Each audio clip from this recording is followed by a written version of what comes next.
Vamos a hablar con un juez supremo que es el coordinador del área de extinción de dominio y que están en alerta, siempre las instituciones tienen que estar en alerta, porque el Congreso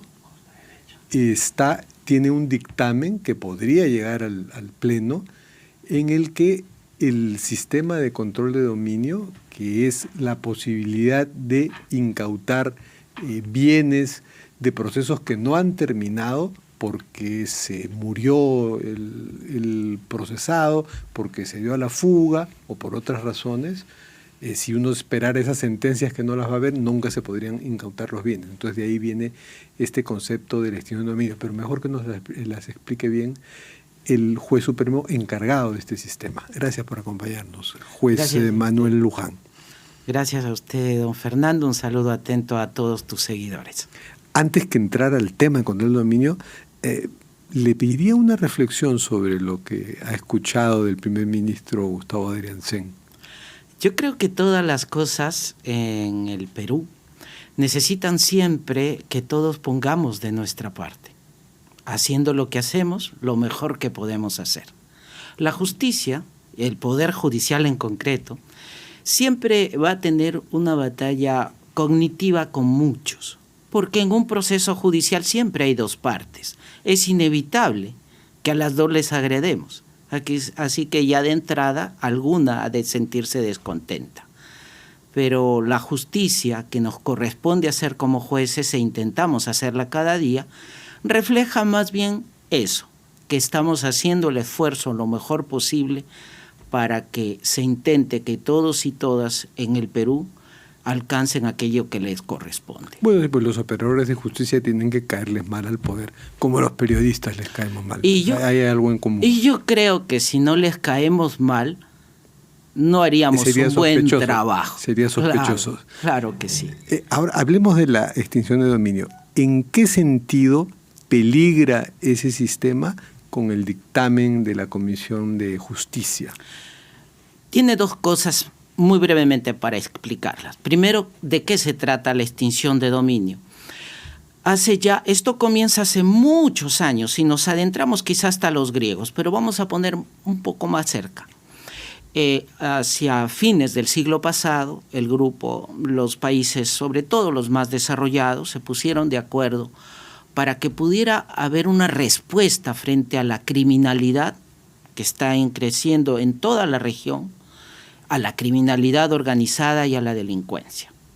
Y entonces se dieron cuenta que el derecho penal tenía aristas en ese bloque a las que no podía llegar. Algunas las ha mencionado usted, don Fernando. Prescriben los delitos, luego todos los bienes que por delito alcanzó esa persona se quedan con ellos o quien son sus beneficiarios. Si la persona fuga, todos los bienes que pudo captar también. Es más de una vez seguramente han escuchado que desde las cárceles se sigue gestando criminalidad organizada. Entonces, la respuesta del derecho penal no alcanzaba. Allí es donde aparece extinción de dominio para hacer una sola pregunta que está en la Constitución, el artículo 70. Y eso es lo que hace un juez de extinción de dominio en el Perú.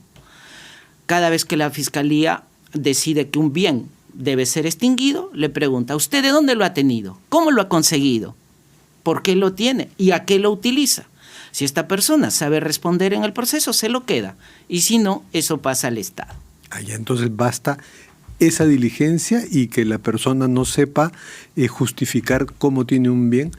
Existe. O sea, si entiendo bien, la extinción de dominio no tiene por qué esperar que un caso que es complejo termine en una sentencia que puede no terminar nunca porque se murió o se fugó el procesado. O porque sigue muy largo el proceso. Claro. Entonces basta que ya haya una prueba contundente, así que fulano no pudo justificar de dónde tiene ese bien para poder extinguirlo, le llama usted, pues, digamos, expropiarlo. De alguna forma.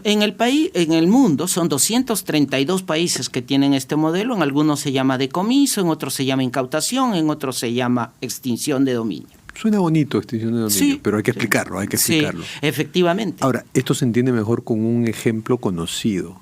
¿Puede hablar a un ejemplo de Toledo, de algún expresidente, de alguna de nuestras estrellas? Claro que sí. en el Perú, hacia antes de los 90, ingresando a todos los 90 y hasta finales del siglo pasado, se tuvo muchos procesos de corrupción. Varios de esos procesos terminaron con dineros en el bolsillo de las personas.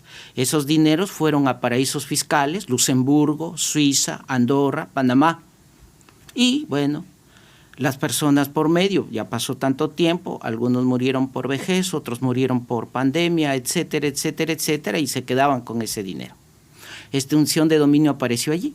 Ya no estaba a nombre de la persona fallecida, ni estaba a nombre de las personas que habían cometido esos ilícitos. Entonces preguntó a las que tenían, en algunos casos eran personas jurídicas y en otros personas naturales. Señores, nos enseñan ustedes de dónde tienen estos dineros, 8 millones en Suiza, 3 billones de dólares en Luxemburgo. Ellos no lo supieron explicar, entonces ese dinero se recuperó, se extinguió y ahora forma parte de la historia del Perú. Sí.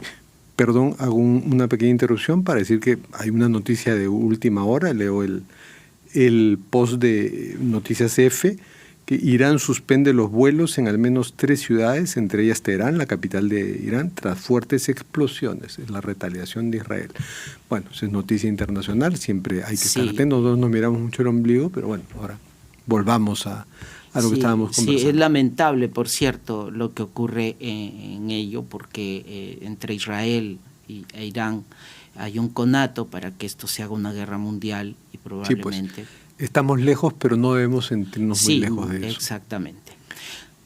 Entonces, estábamos hablando de lección de dominio. Entonces, eso ha permitido, fíjese usted, que de todos los ilícitos, que no todos han sido sentenciados penalmente, porque en realidad no nos interesa. En el proceso, por cierto, sí están los bienes de varios expresidentes, que probablemente antes que ellos termine un proceso, se tenga una decisión de extinción de dominio. Por ejemplo, en el caso de Toledo, ¿ya se recuperó algunas cosas? Está en proceso. Y no vamos a esperar la sentencia final, como no es un caso complejísimo, ni sabemos cuándo. No se necesita por una sencilla razón, porque los bienes, que no todos están a nombre de Toledo, están a nombre de otras personas, incluso de personas jurídicas. Entonces, en algunos casos eso se llama testaferrato. También hay procesos de extinción de dominio sobre el caso de Alan García, ¿no? El expresidente falleció hace 5 años precisamente, ayer lo recordábamos, pero ha dejado algunos bienes que son objeto de estos procesos de extinción de dominio, ¿no? ¿Están en investigación? Sí, están en investigación. ¿Los celulares aplican a esto? No, porque hay un tema pues, que se ha ordenado la incautación de un par... No, los celulares estaban incautados y hay una disputa, una polémica legal y el Poder Judicial, a pedido de la Fiscalía, ha resuelto que puede verse lo que había en su interior. Hay que diferenciar 2 cosas. Extinción de dominio no utiliza los bienes para investigar. Extinción de dominio lo que hace es retirar del mercado los bienes que no pueden tener una respuesta lícita por parte de quien los tiene, quien los ha adquirido o quien los usa. Entonces, se necesitan 4 requisitos para ello. Primero, que el bien esté en contacto con algún acto ilegal, no necesariamente un delito, acto ilegal. Segundo, que este bien tenga un valor para el Estado. Tampoco necesita eso ser un precio. Por ejemplo, podría ser un resto arqueológico, un monumento, podría ser una pintura, o como en un caso que tuvimos al sur, era un bien inmueble muy precario que valía muy poco, pero que era utilizado para trata de niñas. Eso se extinguió, ¿no? Las niñas pasaron a un albergue, eso se extinguió. El tercer requisito es que ese bien genere ganancia ilícita. Entonces le contesto, ¿el celular genera ganancia ilícita? Si es que la respuesta fuese sí, sí es de extinción de dominio. Si no es un asunto netamente penal, y entonces, no entra en el área de ustedes. Pero está ya bien explicado la extinción de dominio. Ahora expliquemos brevemente por qué el dictamen del congresista Jorge Morante, Fuerza Popular, ya pasó por la Comisión de Justicia y podría llegar al Pleno, es un peligro para ustedes. De hecho, está ya agendado hace un año. Y todas las semanas es una batalla que hacemos con la Procuraduría General del Estado y concretamente con la Procuradora especializada de extinción de dominio para convencer de que esto necesita una reflexión mayor. Y hasta ahora lo han convencido el Congreso. Pero no. En cualquiera de estas, sí, hace de las suyas. Ya hemos estado en ese escenario. ¿Qué es lo que pasa? El proyecto tiene dos partes. Una que tiene que ver cómo se reparten los bienes, y el proyecto lo asigna directamente todo a la Fiscalía, y que la Fiscalía vea qué hace con los bienes. Y la primera parte es que a partir del proyecto, si se aprueba, solamente se va a poder extinguir aquello que sea delictivo. Por lo tanto, si yo, juez de extinción de dominio, quiero recuperar un bien, póngase por ejemplo del caso de una persona fallecida, a pesar de que esa persona pueda ser el cojo mame o caracol, por ejemplo, ¿no?, que ya no existen, entonces yo no podría, porque estas personas, a pesar de que no tienen una sentencia y yo pueda tener la absoluta convicción de que eso es delictivo, como no ha podido ser declarado que eso es del... Claro, porque solo una sentencia podría dejar constancia penal, que es delictivo. Así es. Claro, y sí, yo he encontrado la parte donde lo dice, ¿no? Sí. Facultades del Programa Nacional de Bienes Incautados, PRONAVI. Dispóngase que el Programa Nacional de Bienes Incautados asuma la administración de los bienes sobre los cuales recaigan las medidas cautelares y las sentencias que se emitan en el marco del presente decreto legislativo. O sea, está hablando de sentencias. Es que, a ver, le pongo una diferencia. Por ejemplo, en más del 70% de los procesos de criminalidad organizada en el norte, la minería ilegal, ¿no?, organizaciones de extorsiones, etcétera, y al sur el narcotráfico, en el Brain lo mismo, el 70% de los bienes no están a nombre de quienes hacen los delitos. Incluso en muchos casos hay tráfico de datos. Han robado los datos de una persona y se lo han puesto a nombre de esa persona. O la persona ha conseguido figurar como muerta en el RENIEC. O incluso, ¿no? Y ahora es muy fácil hasta robarse las huellas digitales. Por lo tanto, hacen eso. Pero en realidad, ¿quién usa ese vehículo para transportar droga? ¿Quién utiliza ese bien para almacenar armas? ¿Quién utiliza esa cantidad de antenas y celulares para poder extorsionar? ¿Las personas que figuran como titulares? No, los delincuentes. ¿Y ustedes han hablado con el congresista Jorge Morante, que ha presentado el proyecto? Sí. ¿Y está arrepentido o siguen sus 13? No, hemos quedado, yo le hice ver, él tiene ya una visión concreta de que esto tiene que salir porque tiene que salir. A mí lo que me parece, porque he conversado con varios congresistas, a mí lo que me parece es que necesitan entender en esencia qué significa esto y cuál es el bien que genera el país. Prefiere pensar que no han entendido bien. Y no que estén siendo vehículos de intereses de quienes pueden verse involucrados en estos temas. Me parece que no va por ahí la cosa. Me parece que ha habido orientación. Ya desde entrada, no, por ejemplo, yo se les he dicho, se los he puesto, que se nos invite a los actores, si quieren no a mí como coordinador nacional, pero le inviten a la Fiscalía, a la Procuraduría, a los jueces de extinción, ¿no?, y le expliquen un poco las cosas, solo para poner cifras para que vean la diferencia. Nosotros ya hemos estado en ese camino.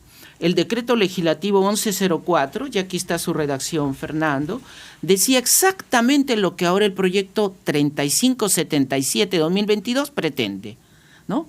Y ganancias del delito, ¿no? Esto era pérdida de dominio, ese decreto el antecedente de extinción de dominio. No está vigente. Lo derogó extinción de dominio. Ya. El decreto legislativo 1373 decía delito.